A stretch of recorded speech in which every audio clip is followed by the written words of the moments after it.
Start. प्रधानमंत्री नरेंद्र मोदी द्वारा शुरू किए गए इस अभियान के तहत कुल 20 लाख करोड़ के आर्थिक प्रोत्साहन पैकेज की घोषणा की गई, जो देश के जीडीपी का 10% है। 20 लाख करोड़ के इस पैकेज को 5 किस्तों में बांटकर खर्च किया जाना है। इस पैकेज का उद्देश्य अर्थव्यवस्था में सुधार लाना है। इस योजना में सभी प्रवासी मजदूर, छोटे और बड़े बिजनेसमैन हैं तथा सभी प्रकार के व्यापारी शामिल हैं, जिन्हें आर्थिक सहायता दी जाएगी। चेंज। इस योजना से फैक्ट्री से जुड़े 3.8 करोड़, टेक्सटाइल इंडस्ट्री से जुड़े 4.5 करोड़ तथा एमएसएमई से जुड़े 11 करोड़ लोगों को लाभ होगा। चेंज। इस योजना से भारत के 10 करोड़ मजदूरों को लाभ होगा। चेंज। इस अभियान के राहत पैकेज के अंतर्गत महत्वपूर्ण क्षेत्र है मेक इन इंडिया, निवेश को प्रेरित करना, उत्तम आधारिक संरचना, बेहतर वित्तीय सेवा तथा कृषि प्रणाली का विकास आदि। सरकार ने आत्मनिर्भर भारत के निर्माण की दिशा में उन 10 क्षेत्रों की पहचान की है जिनमें घरेलू उत्पादन को बढ़ावा दिया जाएगा। इसके साथ ही सरकार ने इन 10 क्षेत्रों में आयात में कटौती का निर्णय लिया है। इन क्षेत्रों में शामिल है रत्न एवं आभूषण, टेक्सटाइल, फर्नीचर, पूंजीगत फार्मास्यूटिकल्स सामान तथा मशीनरी, मोबाइल एवं इलेक्ट्रॉनिक्स, फुटवियर, एयर कंडीशनर आदि।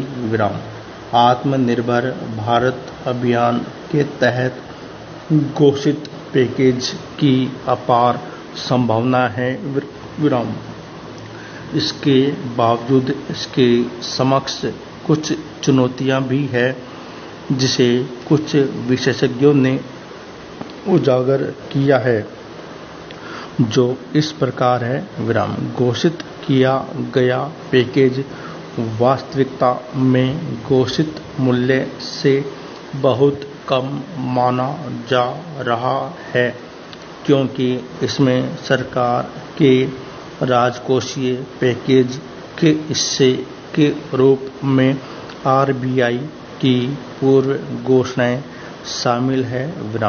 सरकार द्वारा की जाने वाली अप्रत्यक्ष सहायता, जैसे भारतीय रिजर्व बैंक के ऋण सुगमता उपायों का लाभ सीधे लाभार्थी तक नहीं पहुंच पाता है।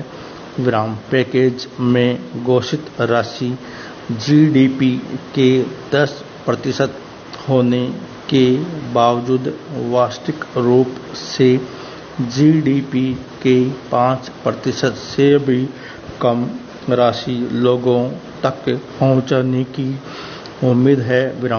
भारतीय उत्पादों की गुणवत्ता का स्तर वैश्विक स्तर पर प्रतिस्पर्धा के अनुकूल नहीं है, साथ ही अधिक वित्तीय तथा तकनीकी संसाधनों की आवश्यकता है, जो एक प्रमुख चुनौती है। भारत द्वारा 10 क्षेत्रों में आयात में कटौती की दिशा में अपनाए जाने वाले उपायों को डब्ल्यूटीओ में चुनौती दी जा सकती है।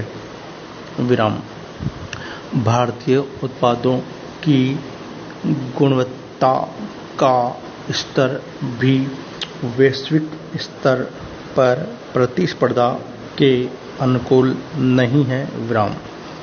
भारत को अपनी आधारिक संरचना पर ध्यान केंद्रित करने की आवश्यकता है। Breakup change. भारत को इच्छा शक्ति, समावेशन, निवेश, नवाचार पर ध्यान केंद्रित करने की आवश्यकता है। Breakup change. अपने उत्पादों को वैश्विक स्तर पर स्थापित करने हेतु उत्पादों की गुणवत्ता में सुधार की आवश्यकता है। विराम। 21वीं सदी में पूर्ण विराम।